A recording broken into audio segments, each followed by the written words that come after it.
America தொடர்ந்து உக்ரைனுக்கு aid கொடுத்துட்டே இருக்கிறாங்கன்னு வச்சுக்கோங்களேன், எப்படிங்க சமாளிக்க முடியும் ரஷ்யா அப்படிங்கிறது போல வந்து ரஷ்யாவோட டிமிட்ரி பெஸ்கோவ் அவர்கள்கிட்ட வந்து கேட்டுக்கிறாங்க. அதுக்கு அவர் என்ன சொல்லிக்கிறாருன்னா, இது போல கொடுத்துட்டே இருக்கிறாங்க அப்படின்னா கொஞ்சம் டிலே ஆகுமே தவிர எங்களோட விசன்ல வந்து எந்த மாற்றமும் இருக்காது, எங்களோட டார்கெட்ஸை நாங்கள் அடைஞ்சே தீருவோம் அப்படிங்கிறது போல இஸ்ரேலோட பெஞ்சமின் நெத்தன்யாகு அவர்கள் எப்படி சொல்றாங்களோ அதே போல ரஷ்யாவும் இங்க ஸ்ட்ராங்கா தான் இருக்காங்க. எங்களோட டார்கெட்ஸை நாங்கள் முடிக்கிற வரைக்கும், சக்சஸ் ஃபுல்ஃபில் ஆகிற வரைக்கும் இந்த ஸ்பெஷல் மிலிட்டரி ஆப்ரேஷன் கண்டினியூ ஆகிட்டே இருக்கும் அப்படிங்கிறத திரும்ப உறுதிப்படுத்திக்கிறாங்க.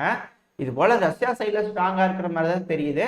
ஆனா அமெரிக்கா சைட்ல தான் எங்கேயோ கலந்து போச்சு அப்படிங்கிறது போல புரிஞ்சுக்க முடியுது. ஏன்னா இந்த போர்டெல்லாம் வந்து பாத்தீங்கன்னா இந்த அமெரிக்காலாம் வந்து ஒரு ஹில் மாதிரிலாம் இருந்துச்சுன்னா அந்த இடத்துல போர்டு, அட்வர்டைஸ்மெண்ட் போர்டுலாம் வைப்பாங்க இல்லையா, அதனால வந்து டம்மரு அப்படிங்கிறது போலலாம் வந்து அவங்களோட அதிபர்கள்லாம் வச்சு காமெடி பண்ணிட்டு இருக்கிறாங்க அப்படிங்கிறத சொல்லப்பட்டு வருது. பட் அதெல்லாம் அது கூட பரவாயில்ல. ஆனா இப்ப வரக்கூடிய செய்திகள்லாம் வச்சு பார்க்கும்போது அமெரிக்காவோட வைஸ் பிரசிடென்டான கமலா ஹாரிஸ் அவர்கள் இருக்காங்கல்ல, ஏங்க 25வது அமெண்ட்மெண்ட்டை பாஸ் பண்ணி இப்ப இருக்கிறார்ல அமெரிக்காவோட அதிபரா ஜோ பைடன் அவர்கள், அவருக்கு தகுதி இல்லை, அதிபரா இருக்க தகுதி இல்லைன்னு சொல்லிட்டு நீங்க ஆட்சி பொறுப்பு ஏத்துக்குங்க பார்க்கலாம் அப்படிங்கிறது போல சொல்ல ஆரம்பிச்சிட்டாங்க சில செனட் மெம்பர்ஸ்லாம். அது சொன்னது யாருன்னா அமெரிக்காவோட வெஸ்ட் வெர்ஜீனியாவோட ஒரு பொலிட்டிஷியன், இவரோட பேரு பேட்ரிக் மோரிசே அவர்கள். இவர் தரப்புல ஒரு ஸ்டேட்மெண்ட் வந்திருக்குது. என்ன சொல்லிக்கிறாங்கன்னா, அமெரிக்காவோட தற்போதைய வைஸ் பிரசிடென்டான கமலா ஹாரிஸ் அவர்களே 25வது அமெண்ட்மெண்ட்டை இமீடியட்டா பாஸ் பண்ணுங்க, பாஸ் பண்ணி இப்ப இருக்கிறார்ல நம்மளோட அதிபரான ஜோ பைடன் அவர்கள், அவர் அதிபரா இருக்க தகுதி இல்லை, அவருக்கு ஒரு 81 வயசு ஆச்சு, பாவம் கஷ்டப்பட்டுட்டு இருக்கிறாரு, போய் தூங்க சொல்லுங்க, ரெஸ்ட் எடுக்க சொல்லுங்க வீட்டுல அப்படிங்கிறது போல இவர் தரப்பு ஒரு ஸ்டேட்மெண்ட் வந்திருக்குது. ஏன் இவர் இது போல சொல்லியிருக்கிறாரு அப்படின்னா, சைடில் ஒரு வீடியோ பதிவோட இருக்கும் பாத்தீங்கன்னா தெரியும். அது இது போல தொடர்ந்து வந்துகிட்டே இருக்கு. பட் இதுவும் அதுக்கு ஒரு காரணம் அப்படிங்கிறதோட சொல்லப்பட்டு வருது. அப்படியா என்னங்க தெரியல. பட் இதையும் அதையும் லிங்க் பண்ணிட்டு இருக்கிறாங்க. ஏன் அப்படின்னா இதுல வந்து ஜோ பைடன் அவர்கள் வந்து என்ன சொல்லியிருப்பாருன்னா, இப்ப ரஃபால வந்து ஆபரேஷன் நடந்துட்டு இருக்குது இல்லையா, அந்த ஆபரேஷன் அமெரிக்கா செய்யறதா சொல்லியிருப்பாரு. அதுக்கப்புறம் அப்படியே கரெக்ட் பண்ணியிருப்பாரு. ஏங்க இப்படியா பப்ளிக்கா வந்து நம்ம செய்யறதுன்னு ஒத்துக்கிறது, என்னங்க அதிபரே இப்படியெல்லாம் பேசுறீங்க அப்படிங்கிறது போல கண்டன குரல்கள்லாம் வருது. சிலர்லாம் ஓஹோ நீங்க தான் பண்றீங்களா ஆபரேஷன் ரஃபால அப்படிங்கிறது போல கேட்க ஆரம்பிச்சுக்கிறாங்க. ஏன்னா இது போலலாம் பேசிட்டு இருந்தாங்க, வெளிப்படையா பப்ளிக்ல வந்து ஸ்பீச் கொடுக்கும்போது பேசினாங்கன்னா பிரச்சனையாயிரும் இல்லையா. அதனால இது போல அவர் பாட்டுக்கு ஏதோ சொல்லிட்டே இருக்கிறாரு அடிக்கடி வீடியோல வந்து, அதனால வந்து இவரை தூக்கிடலாம் அப்படிங்கிறது போல அமெரிக்கால பெரும்பான்மையான மக்கள் முடிவெடுத்ததா சொல்லப்பட்டு வருது. அதோட வெளிப்பாடு தான் இவரோட ஸ்டேட்மெண்ட் அப்படிங்கிறத சொல்றாங்க. இது போல அமெண்ட்மெண்ட் பாஸ் ஆகுமா என்ன அப்படிங்கிறத பொறுத்து இருந்து பார்ப்போம். எலான் மஸ்க் அவர்களோட ஸ்டார்லிங்க் கனெக்ஷன், இந்த ஸ்டார்லிங்க் கனெக்ஷன் சமீபத்தை சர்ச்சைக்குள்ளாகிட்டே இருக்கு. முதல்ல என்ன சொன்னாங்க, இந்த உக்ரைன் வந்து ரஷ்யா வந்து அதிக அளவில் பயன்படுத்திட்டு இருக்கிறாங்க அப்படிங்கிறத சொன்னாங்க இல்லையா. அது மட்டும் இல்லாமல் இப்போ வெறி கொண்டு இந்த ஸ்டார்லிங்க் கனெக்ஷன்லாம் எங்கே இருக்கு அப்படிங்கிறத தேடி தேடி FPV ட்ரோன்களை வச்சு வேட்டையாடிட்டு இருக்கிறாங்க நம்ம உக்ரைனின் வீரர்கள். அதுக்கான வீடியோ பதிவுலாம் வந்தது வந்து இது எடுத்து இது போல வீடியோ பதிவுகளை வந்து அமெரிக்காவோட எலான் மஸ்க் அவர்கள்கிட்ட இங்க பாருங்க எப்படிங்க போகுதுன்னு திரும்பி திரும்பி கேட்டேக்கிறாங்க உக்ரைன் தரப்புல இருந்து. பட் அதுக்கான பதில் அவர் தெளிவாக சொல்லிக்கிறாரு. ஆல்ரெடி இதுக்கு எங்களுக்கு சம்மந்தம் இல்லை, வேற யாராவது கொடுத்துருப்பாங்க ரஷ்யாக்கு அப்படிங்கிறத சொல்லிக்கிறாங்க, வேற ஏதாவது நாட்டு மூலியமா போயிருக்கும் அப்படின்னு. ஆனா இப்ப என்ன குற்றச்சாட்டு வருதுன்னா, இந்த சூடானோட ஆர்மி இல்ல, சூடானோட பேராமிலிட்டரி ஃபோர்ஸ், அதாவது ரஷ்யாவுக்கு ஆதரவா இருக்கிறாங்கல்ல அவங்க கிட்ட இந்த ஸ்டார்லிங்க் கனெக்ஷன் எப்படிங்க போச்சு. ஏன்னா சூடானோட ராணுவமா இருக்கட்டும், சூடான்ல கம்ப்ளீட்டா இன்டர்நெட் பிளாக் அவுட் அப்படிங்கிறது போலதான் இருக்கு.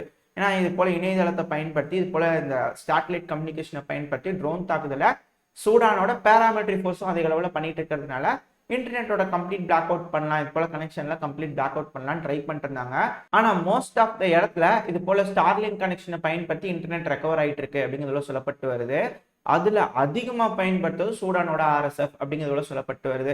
எப்படிங்க இவங்களுக்குள்ள ஸ்டார்லிங்க் கனெக்ஷன் கிடைச்சு அப்படின்னு பார்த்தா, இவங்களுக்கு யாராவது கொடுத்துருப்பாங்க. எஜிப்ட் கொடுத்துருக்க மாட்டாங்களே, எஜிப்ட் ராணுவத்துக்கு சப்போர்ட் பண்ற மாதிரி இருக்குது.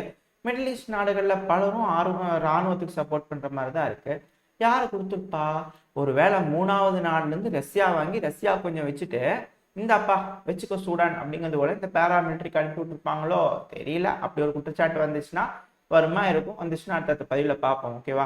அப்புறம் அசர்பைஜான்ல பிரசிடென்ட் வந்து தேர்ந்தெடுத்தாச்சு, அவர் தான் பதவி அமைப்பாரு. அலிவி அவர்களா அவரே தான் திரும்ப பிரசிடென்டா இருக்க போறாரு அப்படிங்கிறது போல இப்படிலாம் வந்தாச்சு. இப்ப திரும்பவும் ரஷ்யாவோட பீஸ் கீப்பிங் ஃபோர்ஸ் அந்த நகர்னோ காரபாக்ல இருக்கணுமா வேண்டாமா அப்படிங்கிறது போல ஒரு புதுசா கான்ட்ராக்டை ரெடி பண்ணி கையெழுத்து போட போறாங்களாமா. இது போல போட்டாங்க அப்படின்னா பர்மனண்டா ரஷ்யா அசர்பைஜான்லயும் ஒரு பேஸ் வச்சுக்கணுன்றதுக்காக இது போல ஒரு காய்களை நகர்த்துறாங்களா அப்படின்றது போல கேள்வி வருது. இதுக்கு அக்செப்ட் பண்ணிக்குவாங்க அசர்பைஜான் அப்படிங்கிறது போல தான் சொல்லப்பட்டு வருது.